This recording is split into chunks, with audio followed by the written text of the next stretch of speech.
The photographs arrived on a Wednesday morning, and by Wednesday evening, Soo-yeon had been dead for 3 years. Not literally. Soo-yeon, Lim Soo-yeon, daughter of the Lim family, educated in Paris, fluent in 4 languages, fiancé of Yoon Tae-jin for 11 months, was alive and standing in the kitchen of the Yoon family's Hannam-dong residence when the envelope arrived, making the barley tea that she made every morning at 7:15 because the household ran on the rhythm she had established, and the rhythm had become, over 11 months, the rhythm of the house. She was alive. But the woman in the photographs was not Soo-yeon.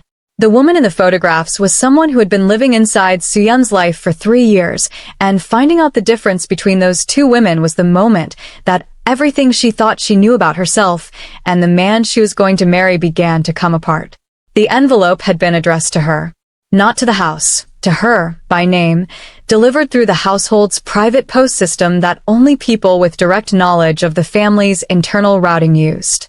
Inside, 12 photographs printed on standard paper, slightly grainy, the quality of images taken from a distance by someone who understood that the distance was the point. The photographs showed Tae-jin. She recognized him immediately, the specific way he held his shoulders, the particular tilt of his head when he was listening to something he found interesting. He was in all 12 photographs. He was in none of them alone. The woman with him in the photographs was Korean. Late 20s, perhaps 30. She appeared in each photograph in a different context: a restaurant, a car park, the entrance to a building that Soo-yeon did not immediately recognize, a park, what appeared to be an apartment building's lobby. In some photographs, they were simply standing near each other. In 3 of the 12, they were not simply standing near each other. She set the photographs on the kitchen counter. She picked up her tea. She drank it. She was 31 years old, and she had been raised in a family that had navigated difficult information for 4 generations, and the first thing her grandmother had told her about difficult information was, "Drink something warm before you decide what to do with it." It sounds like small advice. It is not small advice. It is the advice of a woman who understood that the body's first response to shock is to accelerate, and that acceleration is the enemy of the correct decision. She drank the tea. She looked at the photographs. She picked them up and put them back in the envelope and put the envelope in the cabinet under the kitchen sink, behind the cleaning products, which was not a hiding place she had planned in advance, but which presented itself as correct, accessible, unremarkable, not a place anyone would look unless they were looking specifically. She did not go upstairs immediately. She sat in the kitchen after Tae-jin's footsteps had faded and Nadia had left, and the house had settled into its midnight quiet, and she sat with the specific, organized stillness of a woman who had been trained, by 31 years of living in a family that navigated complicated information, to understand that the first response to a large thing was never the correct response. The correct response came after the first response had been felt and acknowledged and set aside. The first response was grief. Not the dramatic kind, not the kind that required an audience or a gesture. The specific, quiet grief of a woman who had spent 11 months building something and had discovered, in the space of 2 days, that the foundation it was built on had a room she had not been shown. She had not been lied to about everything. She had been shown a real thing, and a real thing had grown between them. The kitchen table conversations had been real, the odd-hour honesty had been real, the specific rhythm of a shared life developing its own grammar had been real. And also, the photographs were real. Both things were real simultaneously, which was the specific difficulty of a situation. It would have been simpler if everything had been false. The true parts made the false parts harder to hold. She allowed herself the grief for approximately 15 minutes. She was precise about this, not because grief had a correct duration, but because she understood that grief without a container would expand to fill whatever space was available to it, and the space available to her tonight was needed for other things.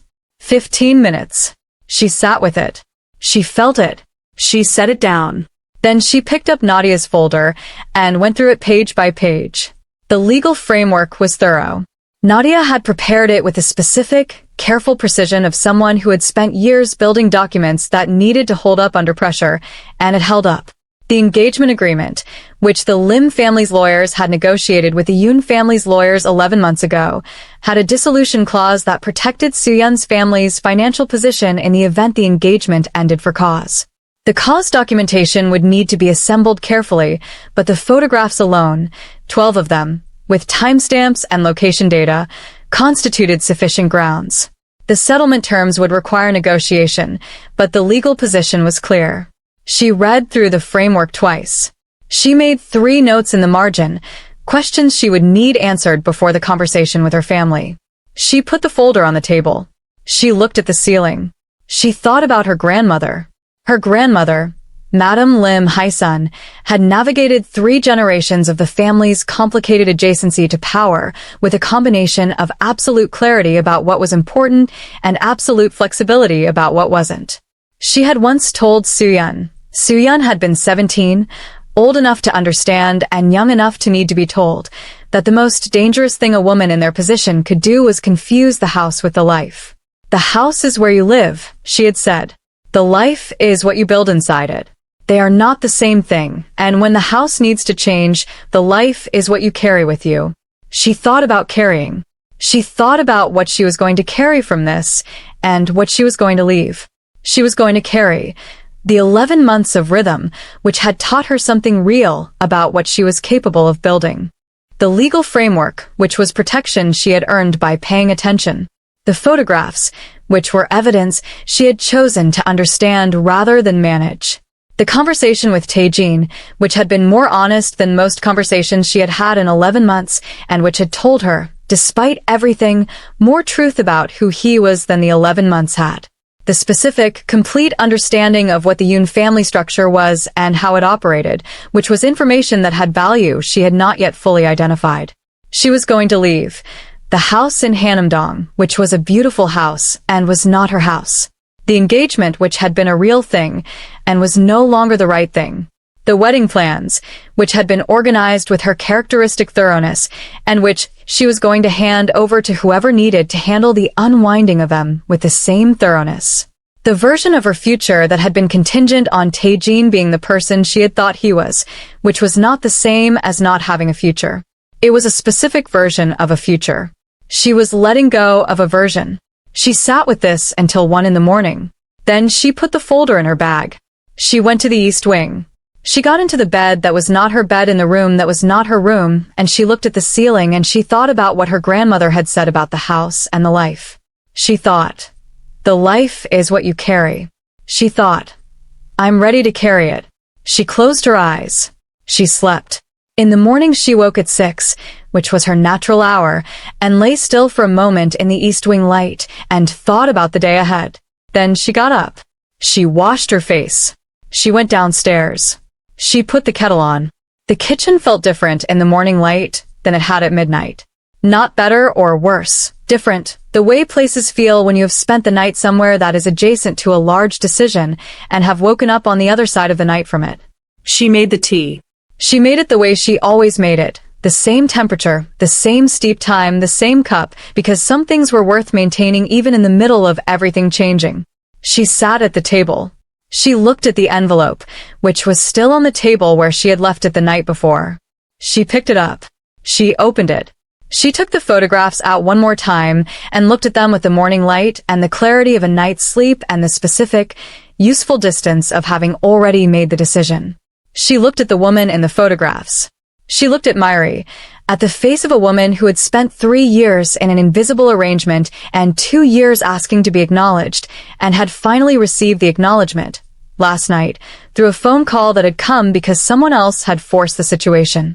She looked at her with something she had not been able to locate in the first 2 days of looking at the photographs. Something that was not anger, not pity, not the complicated, protective refusal to see another woman as a person when she was easier to see as a category. Something that was recognition, woman to woman, across a situation that neither of them had designed. She put the photographs back in the envelope. She put the envelope in her bag, next to the folder. Evidence and framework, both. She drank her tea. She thought about the meeting at 11. She thought about what she was going to say to Hyunjin.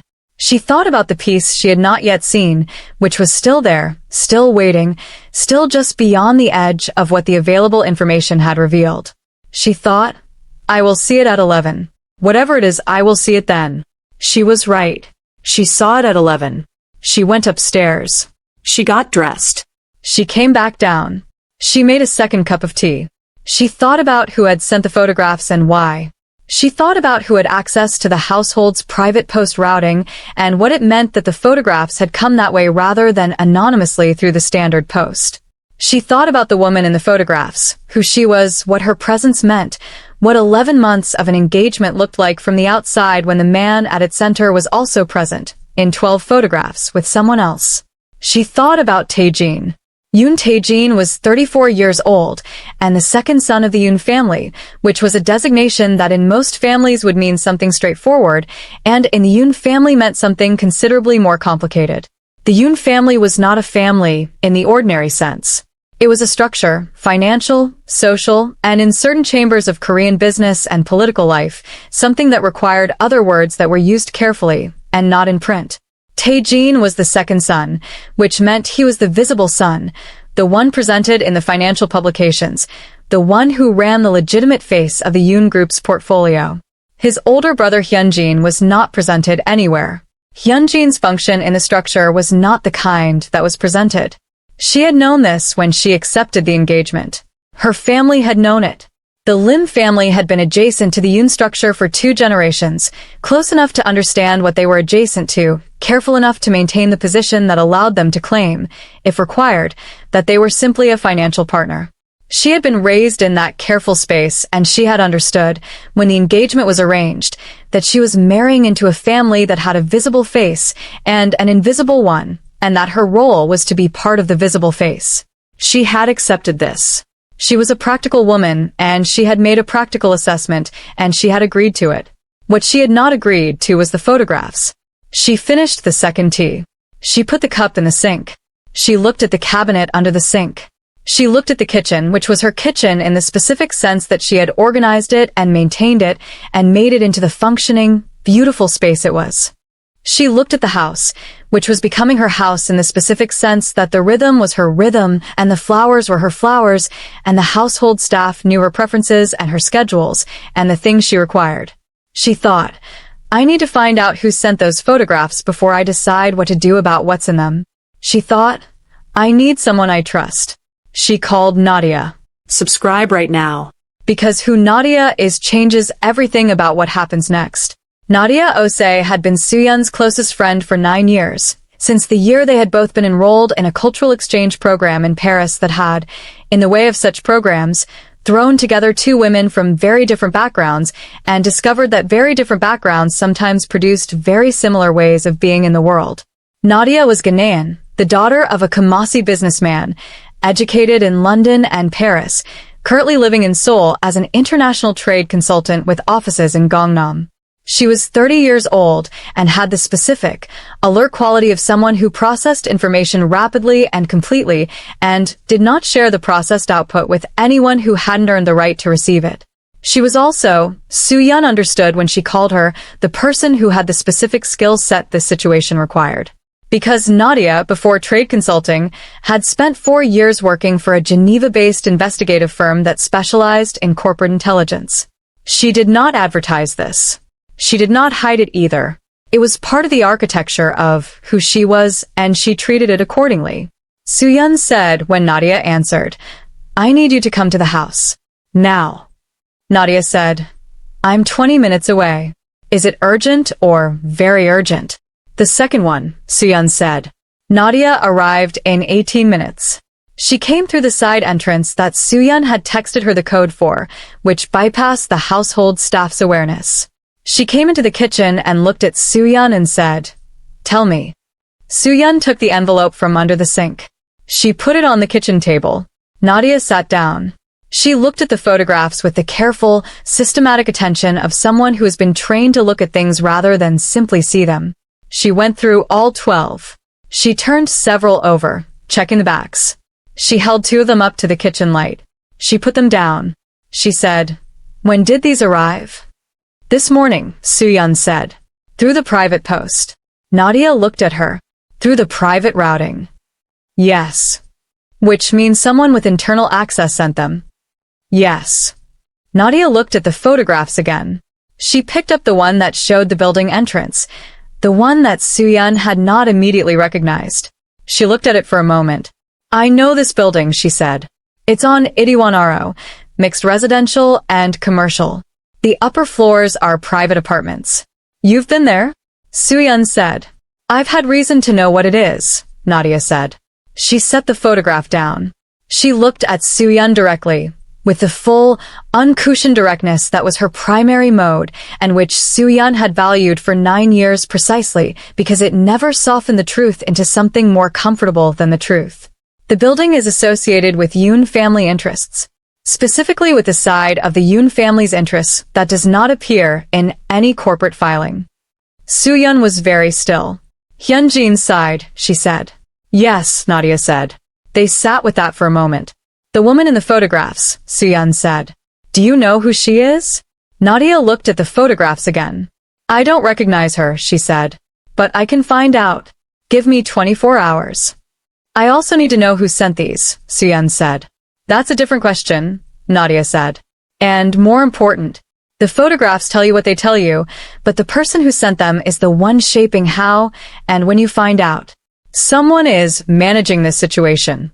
The question is whose interests they're serving. Soo-yeon looked at her friend. She thought about managing an interest and the specific, cold clarity of a situation that has more dimensions than it initially appears to have. How long have you known, she said. About the woman. Nadia met her eyes. A pause that was the pause of someone deciding whether to be honest about the timing. 3 weeks, she said. 3 weeks, Soo-yeon said. I found out accidentally, Nadia said. Through a contact who knows the Itaewon-aro building. I've been trying to establish whether what I heard was accurate she stopped. Before I brought it to you. And now someone else has brought it to me first, Soo-yeon said. Yes, Nadia said. Which tells me that whoever sent these photographs knew I was in the process of verifying. Which means either they were watching me or they were watching the building, or she paused. Or they're inside the Yoon family's information network. Soo-yeon sat with this. She sat with the specific, geometric complexity of a situation that had, in the space of one morning, revealed itself to have layers she had not known were there. Tell me what you know, she said. Everything. The version you've been holding for 3 weeks. Nadia told her. The woman's name, as far as Nadia had been able to establish, was Mirae. She had been connected to Tae-jin for, Nadia paused here, with the specific hesitation of someone delivering the piece of information that changes the scale for approximately 3 years. Not 3 months. 3 years. The connection had begun before the engagement. The Itaewon-aro apartment was registered to a shell company that traced, through several layers, to the Yoon family's discretionary accounts. The woman appeared to have no professional connections to the Yoon group. She was not, as far as Nadia's contact could establish, a business associate or a professional connection. She was something else. Soo-yeon listened to all of this with the specific, organized calm of a woman who has trained herself to receive information before responding to it. She did not interrupt. She asked 2 questions when Nadia finished. First, was the woman aware of the engagement? And second, was she aware of it? Nadia said, to both questions, she believed yes. Soo-yeon nodded. She got up. She made a 3rd cup of tea, not because she wanted it but because the activity of making it gave her 30 seconds of motion in which to process the specific weight of what she had just heard. 3 years. The woman had been there for 3 years. Tae-jin had been there for 3 years, in an apartment registered to his family's accounts, with a woman who knew about the engagement and had continued regardless. And Soo-yeon had been in Paris for some of those years, and in London, and in Seoul, building the professional life that had made her an attractive candidate for the engagement in the first place, and the entire time, she stopped that line of thinking. She put the tea on the table. She sat back down. Nadia, she said. Yes. I need to talk to him, she said. Before I decide anything else. I need to hear what he says. That's dangerous, Nadia said. If he knows you know, and he goes to his family before you've established your position. I know the risks, Soo-yeon said. I also know that I'm not going to make a decision about my life based on 12 photographs and 3 weeks of secondhand information. I need to hear what he says. Directly. From him. Nadia looked at her for a moment. All right, she said. Then I need to be here when you do it. Not in the room. In the house. Yes, Soo-yeon said. I want you here. And I need 24 hours first, Nadia said. To find out who sent the photographs. Because I think that information changes how you approach the conversation with him. Soo-yeon looked at her friend. Do you already know? She said. Nadia paused. I have a strong suspicion, she said. Tell me. Let me confirm it first, Nadia said. Because if I'm right, it changes not just how you approach Tae-jin. It changes everything about how you understand what has been happening in this house. She left. Soo-yeon sat in the kitchen for a long time after she left, with the photographs in their envelope under the sink and the tea cooling on the table and the household rhythm going on around her. The housekeeper in the east wing, the gardener outside the south windows, the ordinary, specific sound of a large house doing what large houses did in the morning. She thought about 3 years.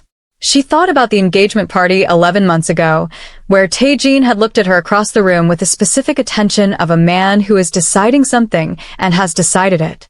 She thought about the conversations they had had in those 11 months. Not the surface conversations, not the engagement logistics and the wedding planning and the family meetings, but the real ones, the ones that happened at odd hours at the kitchen table over barley tea, in the car between appointments. She thought about what he had said in those conversations and what she had understood from them. She thought about whether she had been deceived or whether she had chosen not to see. That was the harder question. Not the photographs. The photographs were clear, and their clarity was terrible and finite. The harder question was what she had known and had organized her knowing into a shape that made it receivable. Because she was a practical woman, and she had made a practical assessment, and some part of that assessment had involved understanding that the Yoon family operated in multiple registers simultaneously. She had known that. She had accepted that. She had perhaps, in the accepting, understood it more broadly than was comfortable to admit. She sat with this until the housekeeper brought her a message that Tae-jin had called to say he would be home for dinner. She texted back. Good. We need to talk. She did not tell him what about. Drop a comment right now. Do you think she already knew? And does knowing matter? Keep reading. Nadia called at 11 the following morning. She said, it was Hyunjin. Soo-yeon was in her study, which was the room in the Hannam-dong residence that had been designated as hers, a practical acknowledgement that she was coming into the house as a person with professional work to continue, not as a purely domestic presence. She had been at her desk, working through a trade briefing, maintaining the surface of her ordinary day, with the systematic care of someone who understands that the ordinary day is a form of protection until you know what you need protection from. She said, tell me. Nadia told her.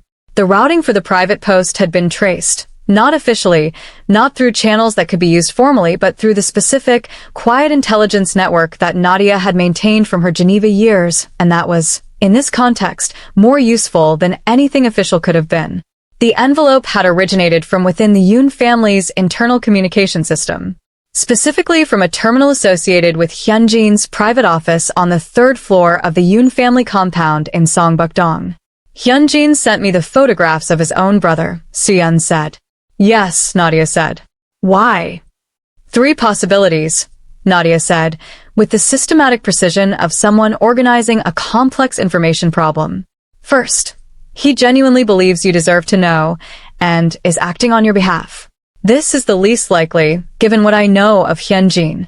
Second, Soo-yeon said. He wants the engagement to end, Nadia said. For reasons that have nothing to do with you. If the engagement ends, the Lim family's connection to the Yoon structure is disrupted, which changes certain financial arrangements that, she paused, which changes arrangements that currently benefit Tae-jin's position more than Hyunjin's. So, he's using me to destabilize Tae-jin, Soo-yeon said. That's the second possibility, Nadia said. Third, she paused. Third, and this is the one I think is most likely, he's testing you. He wants to know what you do when you find out. Whether you go to the family, whether you go to Tae-jin, whether you go to your own family, whether you go silent. How you respond to this information tells him something about who you are and what you can be trusted with, and that information has value inside the Yoon family's structure. Soo-yeon sat at her desk in her study in the house that was becoming her house, and thought about being tested by a man she had met 3 times, and thought about the architecture of a family that operated in multiple registers simultaneously, and thought about the photographs under the kitchen sink. He wants to know if I can be managed, she said. Or if you can't be, Nadia said. Hyunjin doesn't value manageable people. He values people who know what they're seeing and know what to do with it. Whether that's the same thing or the opposite depends on the day. Nadia, she said. The woman. Mirae. Have you found out who she is? A pause. Yes, Nadia said. This is the piece that changes everything. Tell me. Nadia told her. Mirae's full name was Cha Mirae. She was 29 years old. She had grown up in Busan in circumstances that were, Nadia paused here, in circumstances that were connected to the Yoon family's interests in Busan in a way that was not incidental. Her father had worked for a Yoon subsidiary for 20 years. She had been educated partly through what appeared to be scholarship funding that traced, through the same layers as the apartment, to the Yoon family's discretionary accounts. She had been, in other words, inside the Yoon family's orbit for most of her life, in the specific, invisible way that people become part of large structures without ever appearing in the structure's official documentation. She was also, Nadia paused again here, and Soo-yeon heard in the pause the specific quality of a person who is delivering information they have been holding carefully, the mother of a child who is 2 years old. Soo-yeon said nothing for a long time. Tae-jin's child, she said. Finally. The timing is consistent with the relationship's timeline, Nadia said. I have not been able to confirm paternity directly. But the timing, the location, the funding pattern, yes.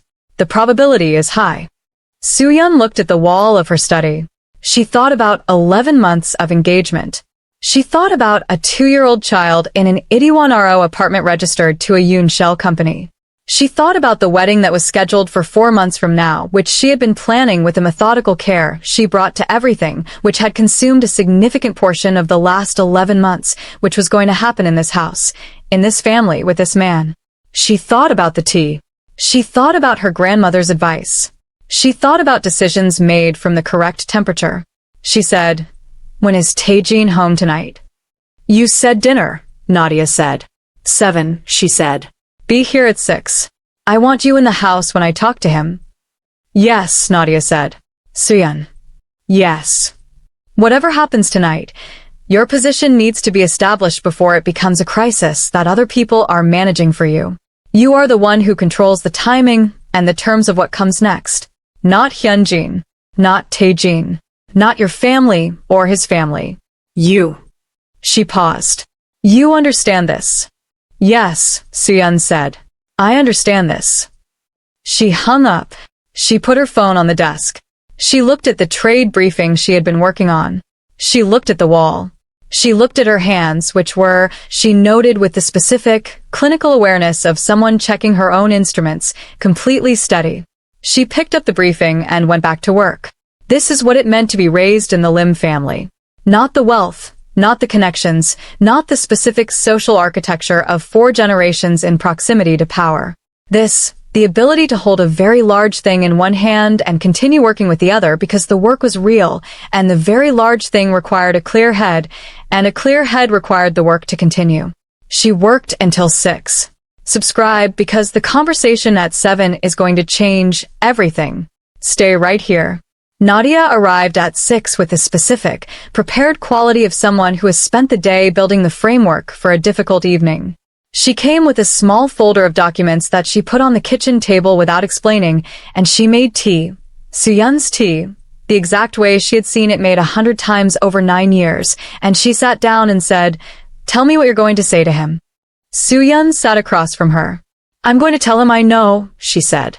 "I'm going to show him the photographs. I'm going to ask him to tell me everything from the beginning, without managing it. And then I'm going to listen." "And then," Nadia said. "And then I'm going to decide," she said, "based on what he says." "What are the possible outcomes?" Nadia said, not challenging, checking, helping her think it through. He tells me the full version, and the full version is what I think it is, Soo-yeon said. In that case, I end the engagement. Controlled, on my terms, with the legal and financial protections I'll need, which you're going to help me establish tonight regardless of outcome. Yes, Nadia said. The documents in the folder are the starting point for that. If he tells me the full version, and the full version is something I haven't anticipated, she paused. Then I need more time. I don't make decisions from surprise. I make them from understanding. And if he lies, Nadia said. Soo-yeon looked at her. I'll know, she said. I've known him for 11 months. I'll know. Nadia nodded. One more thing, she said. Hyunjin is going to know that you spoke to Tae-jin. If Tae-jin contacts his family afterward, then Hyunjin gets the answer to his test, Soo-yeon said. He finds out what I do with difficult information. He finds out I go directly to the source, and I establish my position before it becomes a crisis, and I don't let other people manage the situation for me. She paused. That answer is probably the right answer for whatever Hyunjin was actually testing for. Nadia looked at her for a moment with a 9-year look, the specific, comprehensive look of a friend who has known someone long enough to see them and is seeing them clearly. You're going to be all right, she said. Yes, Soo-yeon said. I know. Tae-jin came home at 7:12. She heard the main entrance, heard the brief exchange with the housekeeper, heard his footsteps on the marble. She had learned the specific rhythm of his footsteps in 11 months, the way you learn these things when someone is the primary presence in your daily geography. He came to the kitchen, which was where she always was at this hour, which was part of the rhythm. He stopped in the kitchen doorway when he saw her at the table. He looked at the photographs, which she had removed from the envelope and arranged on the table in a row. He looked at Nadia, who was sitting in the chair nearest the window with the specific, still quality of a person who is present and is not going anywhere. He looked at Soo-yeon. Sit down, she said. He sat down. He looked at the photographs. He did not say, what are these, or where did these come from, or who sent you these? He looked at the photographs in silence for a long time, and she watched his face, and she understood, from what she saw there, that whatever he said next was going to be the truth, because the face of a man who has been caught is different from the face of a man who is surprised, and Tae-jin's face was not the face of surprise. Tell me, she said. The full version. He told her. He told her from the beginning, not from when the photographs were taken, not from 11 months ago, not from 3 years ago when Mirae appeared in the timeline, but from further back than that.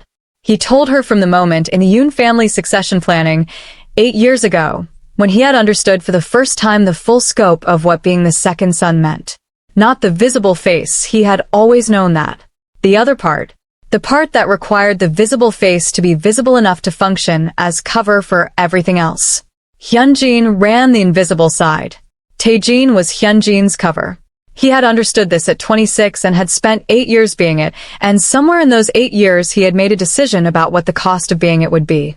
He had decided, and he said this looking at the photographs, not at Soo-yeon, because he understood that looking at her while he said this was something he did not have the right to, that he would accept the visible life, the engagement, the family's expectations, and he would also have the other life.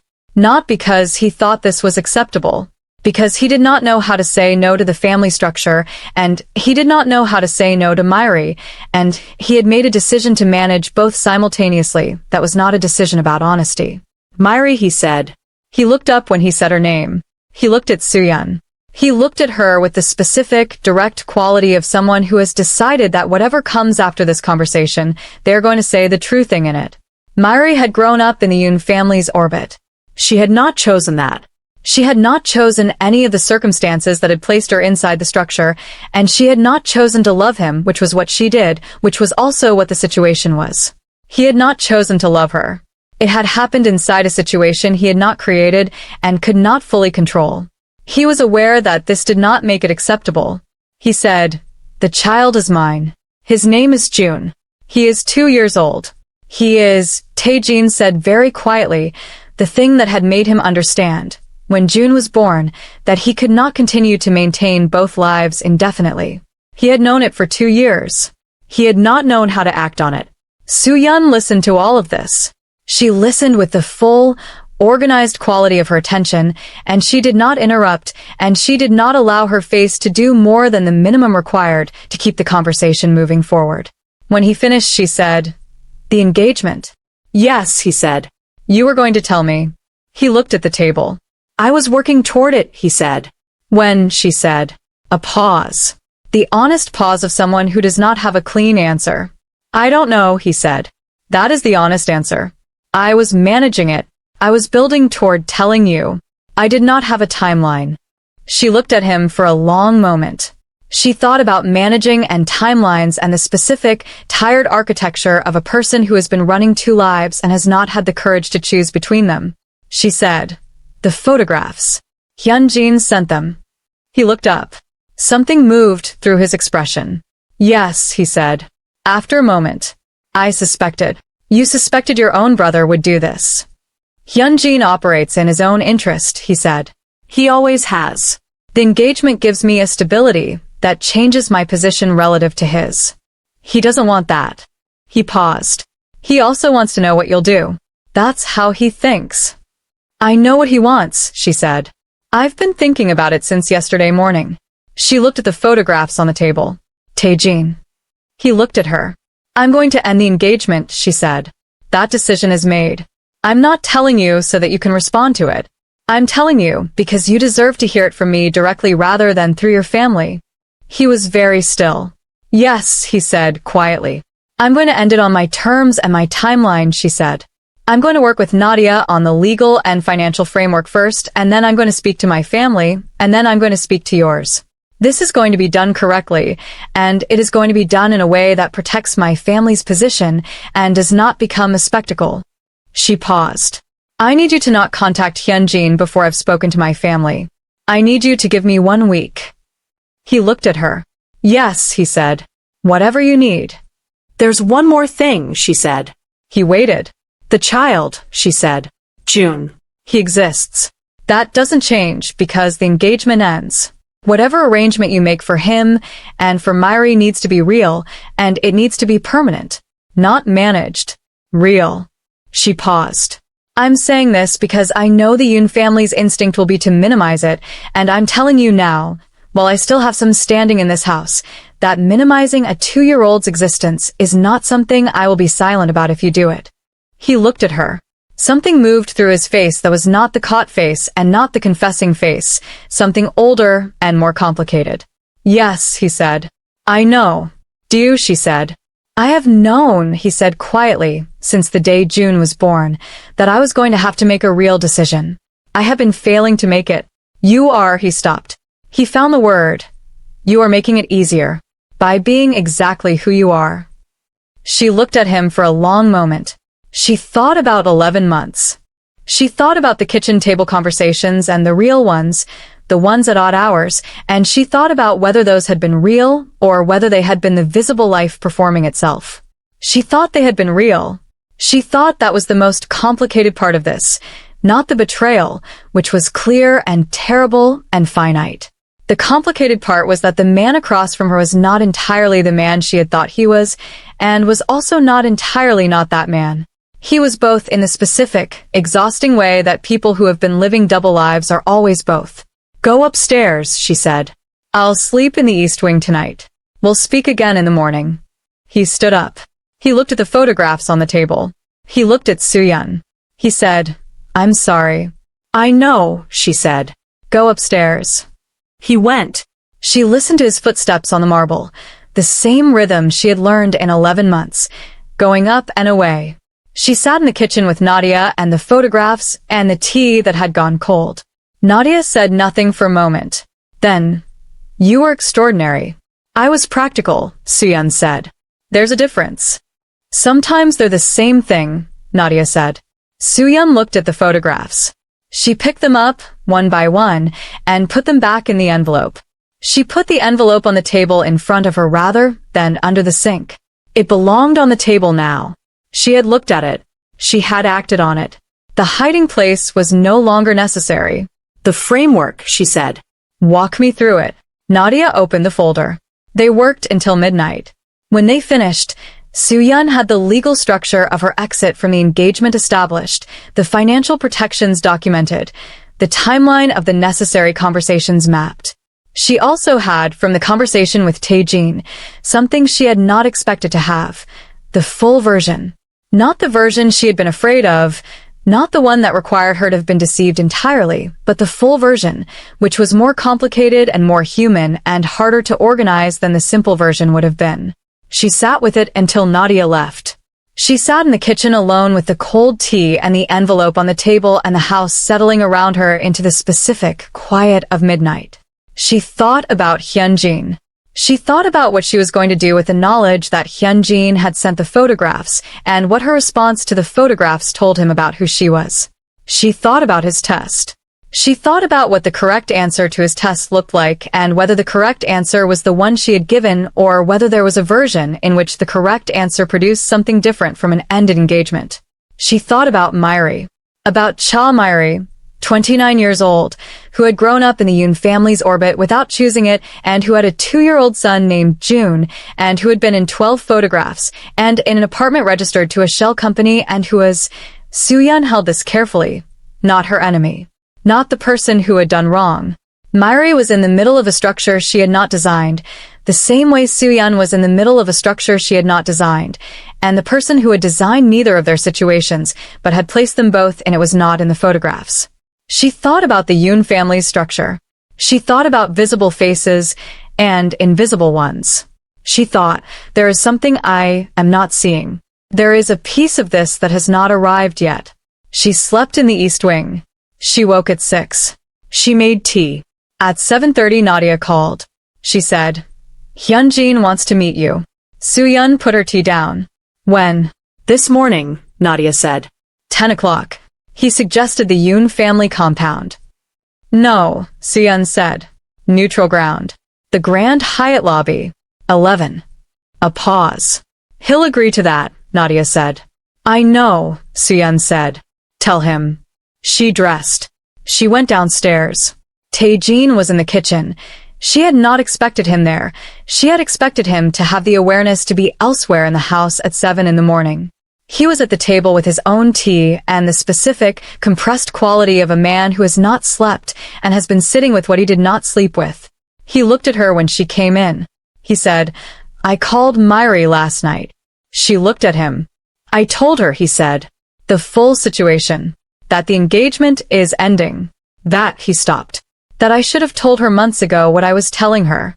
That I should have made a decision a long time ago that I kept refusing to make. She looked at him. What decision? She said. He met her eyes. She's been asking me, for 2 years, to be honest about June. To acknowledge him. Not publicly.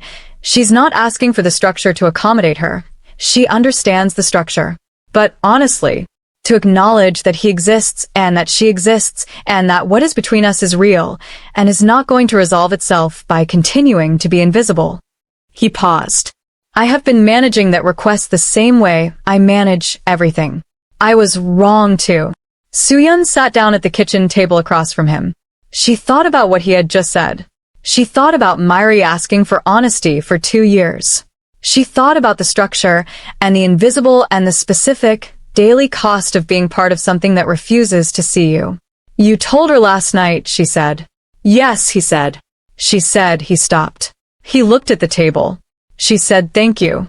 She said it was the first time I had said something true to her in 2 years, and she was grateful even though it had arrived, because someone else had forced the situation. He looked up. She's right. She's exactly right. Soo-yeon sat with this. She sat with the image of Mirae saying thank you for being told the truth.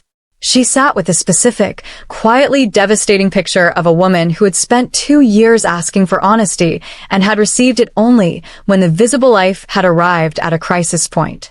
She thought about Hyunjin's test. She thought about the piece she had not yet seen. Tae-jin, she said. What does Hyunjin want from this situation? The real answer, not the surface one. He looked at her. He considered for a long moment. Hyunjin wants control of the succession, he said. He has always wanted control of the succession. The engagement, specifically the Lim family connection, changes the power dynamics in ways that threaten his position. So, he wants the engagement to end, she said. He wants me to be destabilized, Tae-jin said. Which he achieves either by exposing the situation to you, which ends the engagement, or by he stopped. He looked at her. Or by creating a situation in which you know and I know you know and neither of us acts, which creates a leverage dynamic that he can use indefinitely. He didn't expect me to act, she said. He expected me to sit on the information. Most people in your position would, Tae-jin said. The engagement has significant financial and social value for the Lim family. Most people would manage the information rather than act on it. She looked at him. I'm not most people, she said. No, he said. You're not. She picked up her tea. She thought about the meeting at 11. She thought about Hyunjin in the Grand Hyatt lobby and what he was expecting and what she was going to give him instead. She thought about the piece she had not yet seen. And then, sitting in the kitchen at 7:45 in the morning with the house settling around them and the specific amber light of a Seoul autumn coming through the window, she saw it. She put her tea down. She looked at Tae-jin. The photograph routing, she said. The private post system. He looked at her. Hyunjin has access to the household's private routing, she said. But the system logs every use. Your family's system logs everything. I know this because I was briefed on the household systems when I moved in, and the logging is standard. Tae-jin was very still. Yes, he said slowly. Hyunjin sent me photographs that prove your double life, she said. Using the household's logged communication system. Which means there is a record, in your family's own system, of Hyunjin orchestrating a situation designed to destabilize you and disrupt the family's engagement alliance. She paused. He didn't use an anonymous route. He used the internal system, which is either a mistake or he wanted it logged, Tae-jin said. His voice had changed. She could hear in it the specific quality of someone who has just arrived at an understanding they were not expecting. Why would he want it logged, she said. Tae-jin was quiet for a long moment. He was looking at the table. He was doing what she had learned in 11 months that he did when he was processing something significant, the specific, internal stillness of a man whose mind was moving while his body stayed very still. Because, he said slowly, the log is evidence of his attempt to destabilize me, which is evidence that he was working against the family's interests, not in them, which is, he stopped. He looked at her, which is the kind of evidence that our father would act on. She looked at him. Your father doesn't know about the photographs. No, he said. But if he knew that Hyunjin had used the household system to try to end the engagement, he would see it as insubordination, Tae-jin said. Our father built this family on the principle that no one inside the structure moves against another member without authorization from the top. Hyunjin moving against me unilaterally, using the family's own infrastructure, our father would see that as a challenge to his authority. She sat with this. She sat with a specific, complete picture of what Hyunjin had done and what he had perhaps not fully calculated. Or what he had calculated and had underestimated her ability to see. He tested the wrong person, she said. Tae-jin looked at her. Something crossed his face, not quite a smile, but the architecture of one. The specific expression of a man who is, in the middle of the worst morning of a very bad week, unexpectedly impressed. Yes, he said. He did. She stood up. I have a meeting at 11, she said. With Hyunjin. You're not going to contact him before then. No, he said. After the meeting, we'll speak again, she said. I may have a different picture of the situation by then. He looked at her. What are you going to do, he said. She picked up her tea. She looked at the window. I'm going to give Hyunjin his answer, she said. And I'm going to make sure it's the answer he didn't plan for. She left the kitchen. She went to her study. She called Nadia.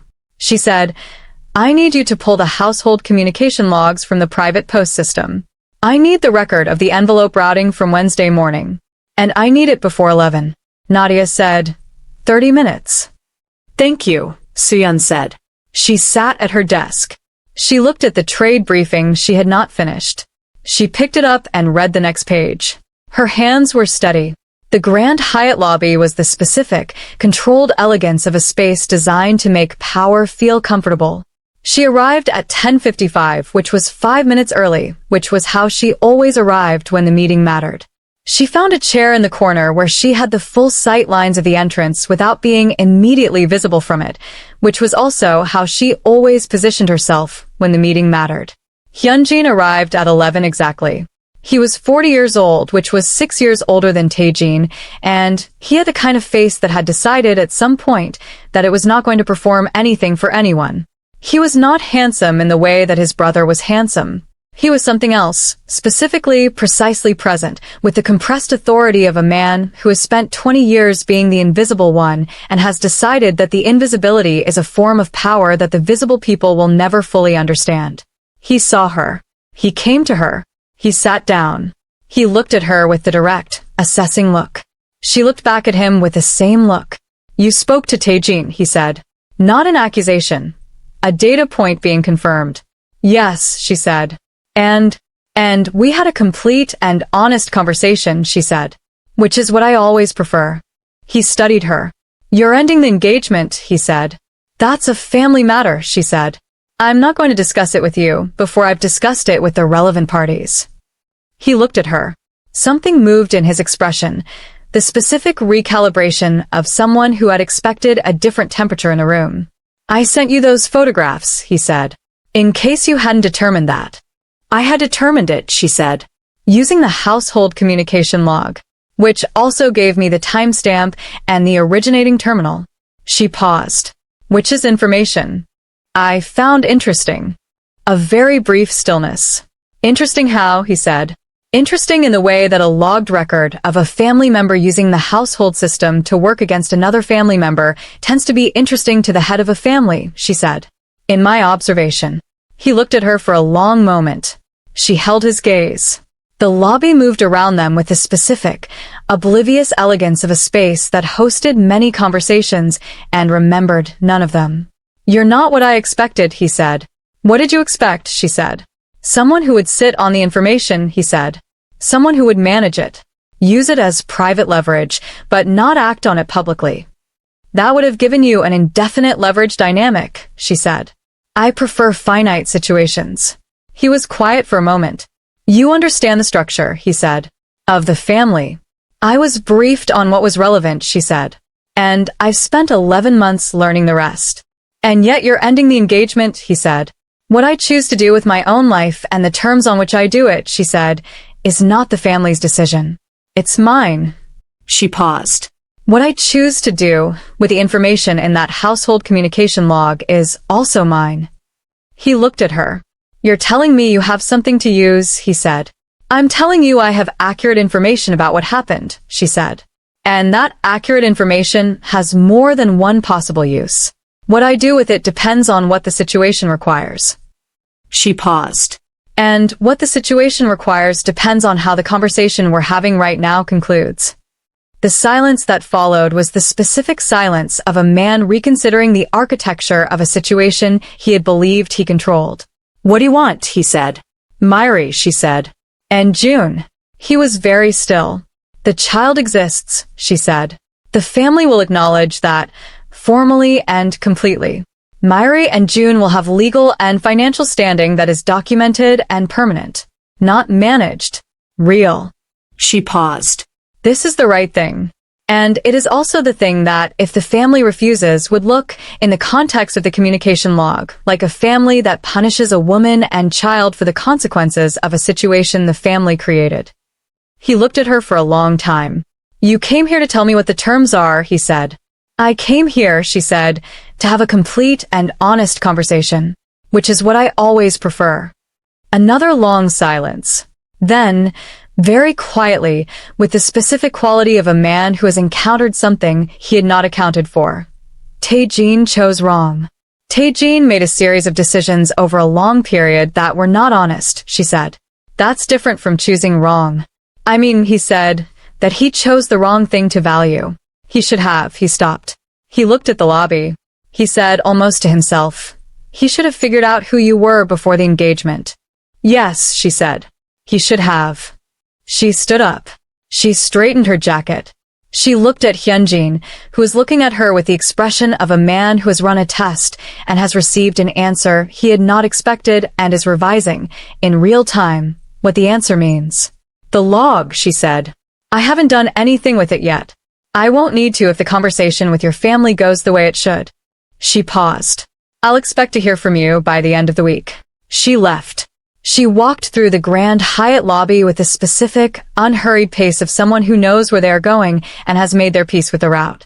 Outside, the Seoul autumn was doing what Seoul autumn did, cool and specific, and the particular amber that she had loved from the day she arrived in the city and had continued to love through everything that the city had subsequently produced. She called Nadia. She said, "It went well." Nadia said, "Tell me everything." She told her. She told her in the car, going back to the house, with the city moving around her and the tea she was going to make when she arrived already decided. She told Nadia about the conversation and the communication log and the terms and the specific, quiet expression on Hyunjin's face when he understood that the person he had tested had passed a different test than the one he had designed. Nadia listened. When she finished, Nadia said, "You know what comes next is still going to be hard." "Yes," she said. "I know. The engagement ending, the family conversations, the legal process, the time it takes." "Yes," she said. "And Mirae in June," Nadia said. "Making that real is going to require someone inside the family structure who is willing to push for it." "Tae-jin will push for it," she said. He said, "So. You trust that?" Nadia said. She thought about the kitchen at 7:45 and the call to Mirae and what Mirae had said. "Thank you." She thought about a man who had spent years managing instead of choosing and who had, in the course of one long, terrible, honest night, begun to understand the difference. "I trust that he knows what he should have done," she said. "Whether he does it is going to be his decision. But he knows now. He knows because I told him clearly what was expected and what the alternative looked like." She paused. "People do better when they know clearly what doing better looks like." "That's remarkably generous," Nadia said. "It's practical," she said. "There's a difference." "Sometimes they're the same thing," Nadia said. She smiled. The car turned onto the street that led to the house. The amber light fell through the windows. She thought about the east wing where she had slept and the kitchen where she had worked and the rhythm that was her rhythm and the house that had been becoming hers. She thought about what came after. Not the legal process and not the family conversations and not the document in Nadia's folder. Those were the architecture of what came after, the framework, the structure. She was thinking about the other after. The one that had no framework yet and no timeline and no terms established in a Grand Hyatt lobby. She thought about Nadia, who had known for 3 weeks and had been verifying before she brought it, which was the right thing to do, and was also the thing a person did when they were trying to protect someone they cared about in the correct, complete way. She thought about 9 years of friendship that had been tested this week and had held not just in the emotional sense but in the practical sense, which was the more demanding one. She thought about what she was going to build after the architecture of ending was finished. She thought about the specific, open quality of a life that has concluded one chapter and has not yet decided what the next one looks like. She thought about that quality with something that surprised her. Not dread, not grief, not the compressed, organized calm of a woman managing a crisis. Something lighter than those. Something that felt, in the Seoul autumn amber coming through the car window, like the beginning of a form of freedom she had not known she was waiting for. She thought, not yet, but coming. The car arrived at the house. She got out. She went inside. She went to the kitchen. She put the kettle on. She thought about the piece of the story she had not yet seen, which was her own next chapter, which was going to be built on her terms and her timeline and in the specific, complete way that she built everything. She thought, I'm going to need better tea. She called her mother from the car on the way back to the house. This was not part of the plan. The plan had been to brief her family in person, formally, with the framework document and the timeline established. But she had been in the car for 10 minutes and the amber light was doing the specific thing it did at this hour in autumn, and she had just told Hyunjin what the terms were and had watched him understand that the test he had run had produced an answer he hadn't expected, and she needed to hear her mother's voice. Her mother answered on the first ring. Her mother always answered on the first ring, which was the Lim family's version of the second ring. No delay, no deciding, immediate presence. It was one of the things she had inherited and was glad to have inherited. Soo-yeon, her mother said. Just her name. The specific way a mother says a name when she has been waiting for the call and is trying not to show it. I'm in the car, Soo-yeon said. I have things to tell you. I want to tell you properly in person today. But I wanted to call first, so you could prepare. Prepare how? Her mother said. The engagement, she said. I'm ending it. On my terms, with the protections in place. Today I begin the process. A pause. Not the pause of surprise. Her mother had been in the Lim family long enough to have developed the specific, practiced quality of a woman who receives large information without allowing her face to change. Even on the phone you could hear the practice of it. Tell me the shape of it, her mother said. Not the details. The shape. She told her the shape. The photographs, without the specific content. The conversation with Tae-jin, without the specific words. The meeting with Hyunjin, without the specific terms. The shape, which was a situation that had been managed rather than honest, which had come to light through someone else's calculation, which she had addressed directly and on her own terms, which was now in the process of being concluded correctly. Her mother listened to the shape. When she finished, her mother said, Your grandmother would say you handled it correctly. I know, she said. I thought about her last night. The house, her mother said. You'll come home first. After the family conversation, she said. I'll come home, but I'm going back to Hannam-dong first. There are things to collect and things to establish, and I do it better from inside the situation than from outside it. Yes, her mother said. That's right. A pause. Soo-yeon. Yes. I'm proud of you, her mother said, with the specific, direct simplicity of a woman who had not said this often enough when it was due, and was saying it now with the full weight of its rarity. She held the phone for a moment. Thank you, Iyama, she said. It was the first time she had used the informal address in years. It arrived before she had decided to use it, which was how the real things arrived. Come home when you're ready, her mother said. I'll make tea. She hung up. The car moved through the Seoul streets. The driver was quiet in the way of drivers who understood that some journeys required silence. She thought about the house and the life and the carrying. She thought about what she was going to carry and what she was going to leave, and whether the balance of those two things, in the amber light of a Seoul autumn, looked the way she had expected. It did not look the way she had expected. It looked better. Not in the sense that loss looked better. Loss looked like what it was, and what it was had weight and texture and was real. Better in the sense that she had expected to feel diminished by this, and she felt, instead, more completely herself than she had in 11 months. She felt the specific, clarifying sensation of a woman who has been partially constructed around someone else's architecture and has stepped out of it into her own. She thought about what she was going to build next. She thought, the life is what you carry. And the life, it turned out, was in better condition than the house had suggested. The car arrived. She went inside. She went to the kitchen. She put the kettle on. She thought about Nadia, who had known for 3 weeks and had been verifying before she brought it, because that was the kind of friend Nadia was.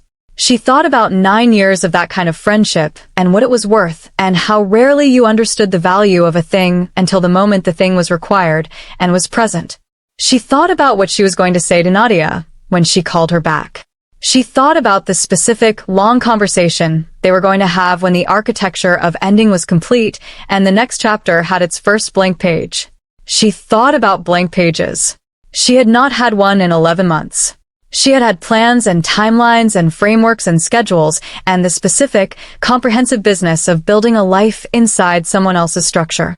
A blank page, she thought, looking at the kitchen that was still her kitchen for however many more days it was going to be her kitchen, was not something to be afraid of. A blank page was an instruction. She made the tea. She sat down. She opened Nadia's folder to the last section, the one she had not yet read, the one labeled Next Steps. She picked up a pen. She began to make notes. Outside the window, the Seoul autumn continued to do what it had been doing all morning, which was to be exactly what it was, cool and amber and specific and entirely itself, and to not require anyone's permission to do so. She thought, that is also an instruction. She wrote. The tea cooled. The city went on. This is where she begins. Subscribe and turn on notifications. The next chapter belongs entirely to her.